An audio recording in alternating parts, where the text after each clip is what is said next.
अध्याय 31 10 महाविद्याओं का वर्णन। हम प्रत्येक दिन शाम श्रीपाद जी की आज्ञा लेकर कृष्णा के इस पार आ रहे थे, फिर सुबह वहां जा रहे थे। महागुरु की कृपा से नित्य निवन योग विशेषों तथा अन्य दिव्य रहस्यों की जानकारी मिली। मैंने सुना कि श्रीदेवी तत्व की 10 महाविद्या रूप में उपासना की जाती है, इसलिए श्री चरण से 10 महाविद्या स्वरूप का विवरण देने का प्रस्ताव रखा। वत्स, श्री विद्योपासना अत्यंत श्रेष्ठ है। पुराने जमाने में हयग्रीव की कृपा से अगस्त्य ने श्री विद्या प्राप्त कर ली। उसने अपनी पत्नी लोपामुद्रा को सिखाया। लोपामुद्रा देवी श्री विद्या के अंतरार्थ उन्हें समझाया। एक तरफ से देखो तो अगस्त्य लोपामुद्रा का गुरु बन गया, दूसरी तरफ से लोपामुद्रा अगस्त्य की गुरु बन गई। कितनी अनोखी बात है। लोपामुद्रा और अगस्त्य का चरित्र अब आता है। अगस्त्य की तपशक्ति की वजह से विदर्भ राजा की पुत्री पैदा हुई, उसे लोपामुद्रा का नाम रखा। अगस्त्य ने उसे विवाह करना चाहा। विदर्भ राजा संकट में पड़ गया। इनकार करे तो बूढ़ा तपस्वी के शाप का डर था। वे दुविधा में पड़ गए कि सभी प्रकार से अनुपयुक्त ये शादी करना है या नहीं। आखिर राजा ने अपने पुत्री से ही पूछा तो उसने कहा कि वो अगस्त्य के लिए ही जन्मी थी और उसके साथ शादी करने वो तैयार है। शादी के बाद साधारण वस्त्र पहनकर पति के साथ तपोभूमि गई। लोपामुद्रा को अगस्त्य ने श्री विद्या सिखाई। कुछ समय के बाद उसने पत्नी को अपने मन की इच्छा प्रकट की।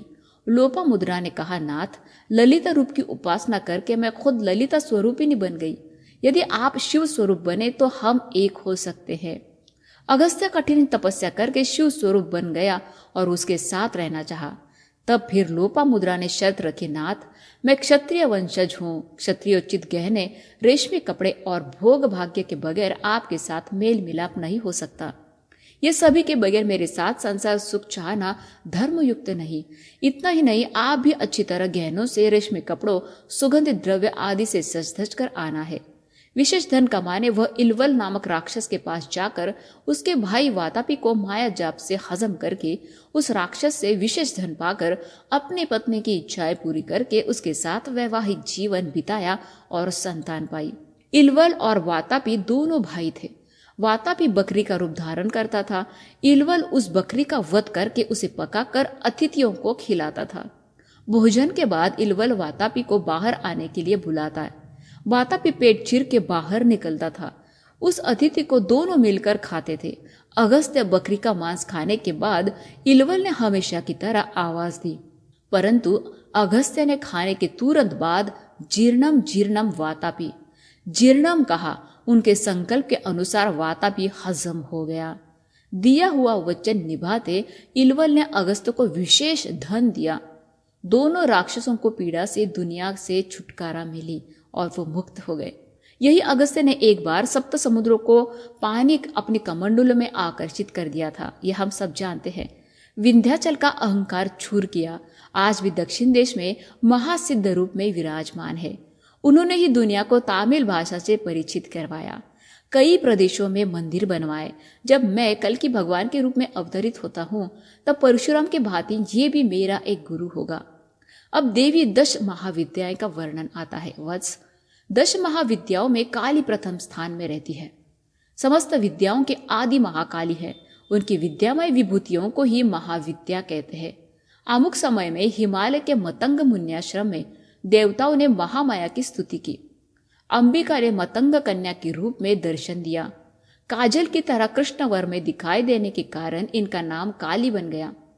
उन्होंने शुंभ निशुंभ का वध किया। नील वर्ण भी होने के हेतु काली तारा नाम भी प्रचलित हुआ।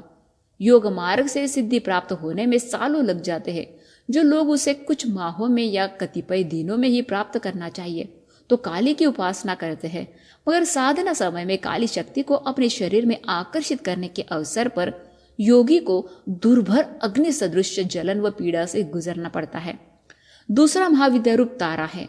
यह सर्वदा मोक्ष प्रदान करती है, भव सागर का पार कराती है, इसलिए तारा नाम से प्रसिद्ध हुई। इन्हें नील सरस्वती भी कहते हैं। भयंकर विपत्तियों से साधकों की रक्षा करने की वजह से योगी इनके उग्र तारा रूप की आराधना करते हैं। वशिष्ठ ऋषि तारा देवी का महान भक्त था। चैत्र माह शुद्ध नव की रात्रि को तारा रात्रि कहते हैं। तीसरा रूप भिन्नमस्ता देवी रूप अत्यंत गोपनीय है। एक बार देवी अपनी सखियां जया विजया के साथ मंदाकिनी नदी में नहाने गई। स्नान के पश्चात वह क्षुधाग्नि से पीड़ित होकर कृष्ण वन बन गई। उनके सखियों ने खाना मांगा।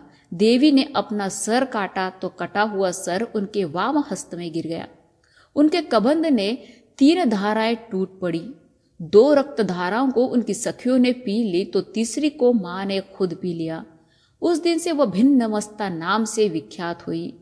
हिरण्यकश्यपादि महाराक्षस भिन्नमस्ता देवी के उपासक थे। चौथा षोडशी महेश्वरी है। उनका हृदय दया से ओतप्रोत होता है। जो इनके आश्रय में जाते हैं उन्हें ज्ञान कर तलामलक होता है। विश्व के सारे तंत्र मंत्र आदि इस महाविद्या शक्ति की ही आराधना करते हैं। वेद भी इनका वर्णन नहीं कर सकते, इतनी प्रचंड और प्रशस्त ये माँ है। माँ प्रसन्न होगी तो भक्तों के सभी अभिष्ट पूरा करती है। इस भगवती की उपासना से भोग मोक्ष दोनों की सिद्धि होती है। 5वां रूप भुवनेश्वरी का देवी का है। 7 करोड़ महामंत्र लगाकर इनकी आराधना करते हैं। काली तत्व से निर्गत होकर कमला तत्व तक 10 स्थितियां हैं। उनमें से अव्यक्त भुवनेश्वरी व्यक्त होकर ब्रह्मांड का रूप धारण कर सकती हैं। प्रलय समय में कमला से अर्थात व्यक्त जगत में क्रमशः लय होकर काली रूप में मूल प्रकृति बन जाती है। इसलिए इन्हें काल की जमदात्री भी कहते हैं। 6वां रूप त्रिपुर भैरवी है। काल के विशेषवास जनित परिस्थितियों को शांत करने की शक्ति का नाम ही त्रिपुर भैरवी है। यह त्रिपुर भैरवी नृसिंह भगवान की अभिन्न शक्ति कहलाती है। सृष्टि में हमेशा परिवर्तन होता रहता है। इसका कारण आकर्षण एवं विकर्षण, यह हर पल होने वाली प्रक्रिया है। इस त्रिपुर भैरवी का रात्रि नाम काल रात्रि है। भैरव का नाम है काल भैरव। इन दोनों का सम्मिलित स्वरूप ही मेरे आने वाले नृसिंह सरस्वती का अवतार। वो महायुगों के लिए त्रिपुर भैरवी एवं काल भैरव अवतार है। 7वां रूप धूमावती का है, जो उग्र तारा कहलाती है। इनकी शरणागति में जाने से विपत्तियां नाश होकर ऐश्वर्य प्राप्ति होती है। वेदों में इन्हें अभाव संकट दूर नाशिनी इति वर्णन किया है। जीवों के दैन्य अवस्थाएं, भूख प्यास झगड़े दारिद्र्य आदि का कर्ता यही है। और यदि इनका अनुग्रह हो तो सारे संकट 9, 2, 11 हो जाते हैं। 8वां रूप बगलामुखी का है। ऐहिक पारलौकिक देश समाज के दुखप्रद अरिष्ट मिटाने शत्रु का दमन करने इस माता की आराधना की जाती है। सर्वप्रथम ब्रह्म ने बगला महाविद्योपासना की। विष्णु भगवान तथा परशुराम बगलामुखी उपासक थे। बहुत समय तक तिरुमला में वेंकटेश्वर को बगलामुखी के रूप में पूजा करते थे। प्रत्येक माह में बहुलाष्टमी के दिन अनघाष्टमी करना है। अब 10 विद्या रूपों में 9वां रूप मातंगी है। यह माँ गृहस्थ जीवन सुखप्रद कर पुरुषार्थ प्रदान करने वाली है। यह मतंग महामुनि की पुत्री है। 10वां रूप कमला देवी का है। ये देवी वृद्धि का प्रतीक है। भार्गव इनकी पूजा ज्यादा करते हैं, इसलिए इनका नाम भार्गवी हो गया। इनकी कृपा से पृथ्वी पर राज करने की क्षमता और पुरुषोत्तम दोनों मिलते हैं। इन्हें पद्मावती नाम से बुलाते हैं। यह देवी तिरुमल वेंकटेश्वर की धर्म पत्नी है। वत्स, आपको 10 महाविद्या स्वरूप किस दिन किससे कितना बोध कराना है मैं निश्चय करके उसी प्रकार बोध कराता हूँ। 10 महाविद्या स्वरूपिणी अनघा देवी एक अनघ की पूजा जो करते हैं उनको अष्ट सिद्धियां प्राप्त होंगी। आप हर महीना बहुलाष्टमी के दिन अनघा लक्ष्मी व्रत करें, आपकी समस्त इच्छाएं पूरी होगी। शंकर भट्ट, तुमसे लिखे जाने वाले चरितामृत पारायण करके उसके बाद आने वाली शुक्ल अष्टमी या बहुलाष्टमी के दिन अनघाष्टमी व्रत करके 11 व्यक्तियों को या तो खाना खिलाना है या उसका समान द्रव्य देना है। इससे फल प्राप्ति तुरंत होती है। अब चरितामृत की पारायण की महिमा सुनते हैं। चरितामृत ग्रंथ कोई साधारण ग्रंथ मानना नहीं, ये जान लीजिए कि वो एक सजीव महाचैतन्य संवंती है। जब आप पारायण करते हैं उन अक्षरों में निक्षिप्त शक्ति मेरे भाव चैतन्य के अंदर प्रवाहित होती है।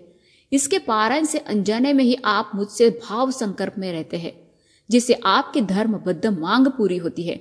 इस ग्रंथराज को पूजा मंदिर में रखने से शुभ स्पंदन उत्पन्न होते रहते हैं। यह बदनसीबी की शक्तियां तथा तिमिर शक्तियों को भगाता है। जाने अनजाने में श्रीपाद श्री वल्लभ चरितामृत की निंदा या विमर्श करने से कई जन्मों संचित पुण्य फल को धर्म देवता किश्तों में लेकर योग्य लोगों में बांटते हैं। इस तरह गरीब अमीर हो जाते हैं और अमीर गरीब। ये अक्षर सत्य ग्रंथ है, ये स्वतः प्रमाण है। इसकी निंदा करने वालों को अपने पुण्य फल की क्षति के साथ दारिद्र्य भी संप्राप्त होता है। यदि कौतूहल हो तो आजमा कर देखिए। आप कंगाल बनना चाहते हो तो इस ग्रंथ का विमर्श कीजिए। दरिद्रता से मुक्ति पाना चाहते हो तो श्रद्धा भक्ति से इस ग्रंथ को पढ़िए। ये हमारी वादा है, ऐसा श्रीपाद जी ने कहा है। 31 अध्याय समाप्त। जय हो श्रीपाद श्री वल्लभ की। धन्यवाद।